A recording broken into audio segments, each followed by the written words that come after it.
又說起從前故事，在訊息內那些字，甜蜜地傳達心意，記起那時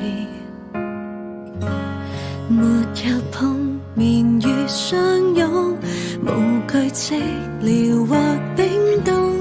陪伴是浮動的心傷痛，偏偏那殘酷秒鐘迎來一份痛，一切現已無言告終，白費力氣愛早化為灰燼，無法制止年月推進，那些片刻快樂與單純，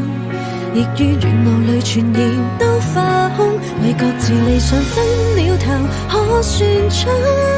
那默契流傳心中，另一雙眼眸漸發紅，在這錯誤時刻碰到結局刺痛。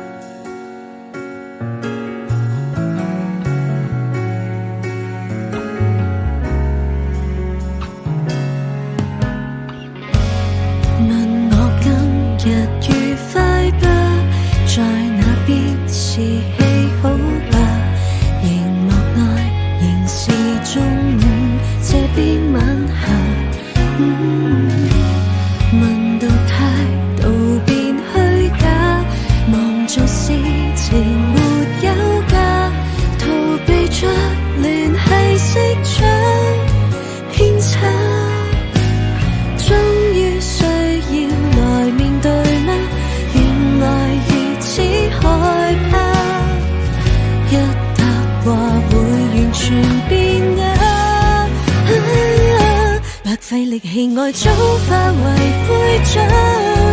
無法制止年月推進，那些片刻快樂與單純，亦於願望裏全然都化空，為各自理想分了頭可算準，那默契流傳心中，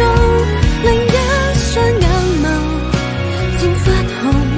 就似錯誤頻率已經再不折痛，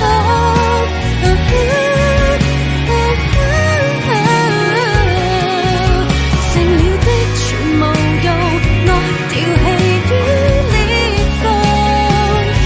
在變動裏已早化為灰燼，但我始終仍是相信，那些片刻快樂與單純，絕不會逝去徘徊於晚空，為各自理想分